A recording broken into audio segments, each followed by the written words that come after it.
যে আল্লাহ রাতের পরে কি দেন? সকাল দেন যে আল্লাহ, সেই আল্লাহ কষ্টের পরেই সুখ এনে দিবেন। এটা আল্লাহর ওয়াদা। অর্থাৎ আপনি যেমনভাবে আপনি চলবেন, আল্লাহ রাব্বুল আলামিন পরবর্তী জীবনে আপনাকে সেইভাবেই রাখবে।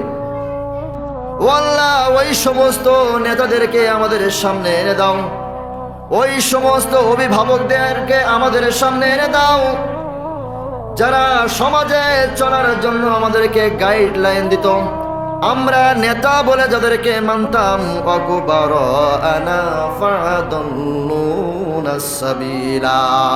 আজকে যাদের কারণে আজকে আমরা জাহান্নামে যাচ্ছি, আল্লাহ সেই সমস্ত নেতাদেরকে আমাদের সামনে এনে দাও, তাদের বুকের উপরে পিষ্টাইয়া চটকাইয়া তারপরে আমরা জাহান্নামে যাবো। জোরে কান্না নাউজুবিল্লাহ।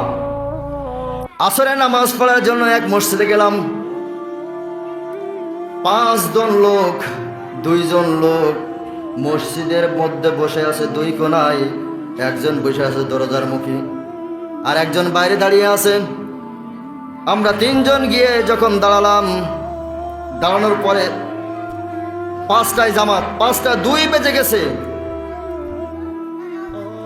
ইমাম সাহেব শুক্রবার ছুটিতে চলে গেছে। আফসোস, সব পেছন মুখে তাকাচ্ছে। এই দুটো 2 কথা পেছন মুখে তাকাচ্ছে। দরজায় যে বসে আছে সেও পেছন মুখে তাকায়, মানে বাইরে যে সে ব্যক্তিও পেছন মুখে তাকায়। এখন আমার দিকে বলছে, হুজুর মসজিদের মধ্যে চলেন। তারপর মসজিদের মধ্যে যাবো বলেই তো আসলাম। যাক, মসজিদের মধ্যে গেলাম। যাওয়ার সঙ্গে সঙ্গে ওই 2 জন এখানে এসে দাঁড়িয়ে গেছে। পেছনে লোক এসে দ্বিতীয় কাতারে দাঁড়াইছে, আর সঙ্গে আমার সাথে একটা লোক নামাজ পড়ানোর জন্য বলছে, ভাই আপনি যান। বলছে, হুজুর আমি আমলিক করি। মানে লোকটা খুব রসিকের লোক ছিল, আমার রহমত চাচার মতো না, জেকে চাচার মতো, খুব রসিকের লোক। বলছে, হুজুর আমি আমলিক করি। তা কি হয়েছে, আপনি তখন ক্ষমতায়?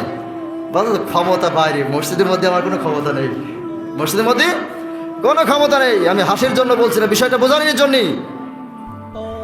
যাক, এবার তখন এই আওয়ামী লীগের লোকটা ওই বাম পাশে বিএনপি লোক বলছে, বিয়া তুমি যাও, তোমরা ক্ষমতায় তাই তোমরা পাচ্ছ না, আমরা তো ক্ষমতায় নেই, আমরা পারি। কারণ পেছনে যে লোক 3 নম্বর, ওই লোক করে জামাত ইসলাম, ভয়তো সামনেও আসতে পারছে, কারণ সামনে রয়েছে 2 আজরাইল, আওয়ামী লীগ এবং বিএনপি। ও ভয়তে পেছনে আছে। বলছে, ভাই আপনি পারেন না? বলছে, আমি পারি। তা আমি তো রাজাকার, আমি পারি কিন্তু আমি রাজাকার।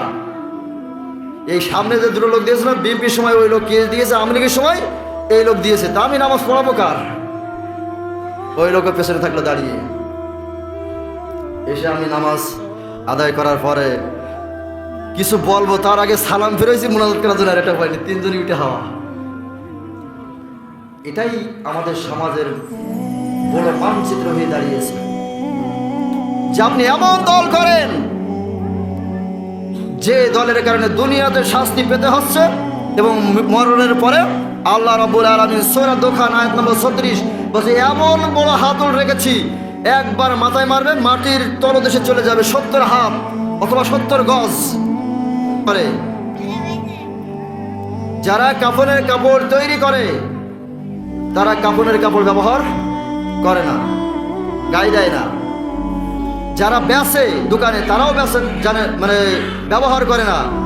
আর যে ব্যবহার করে সে নিজেও জানে না এই কাপড়ের কাপড়টা কোথা থেকে এসেছে। তা আমার আপনার জীবনটা এমনভাবে চালাতে হবে, আমি জানি না যে আল্লাহর রহমত কোথা থেকে কিভাবে আসবে, আমি নিজেও জানি না। তবে আমি যখন বিমানে চড়েছিলাম, একটা পাইলট, অজানা পাইলট, অচেনা পাইলট, জীবনে কখনো তার সাথে আমার সম্পর্ক নেই, জীবনে কোনো দিন আমি তাকে দেখিনি, আমার সাথে কোনো আত্মীয়তার সম্পর্ক নেই। কিন্তু বিমানে যখন উঠেছিলাম, ভরসা ছিল আমার পাইলটের পরে, যে পাইলট আমার গন্তব্যে পৌঁছে দিবে, যে পাইলটের আমি চিনি না, জানি না, দেখিনি, বুঝিনি।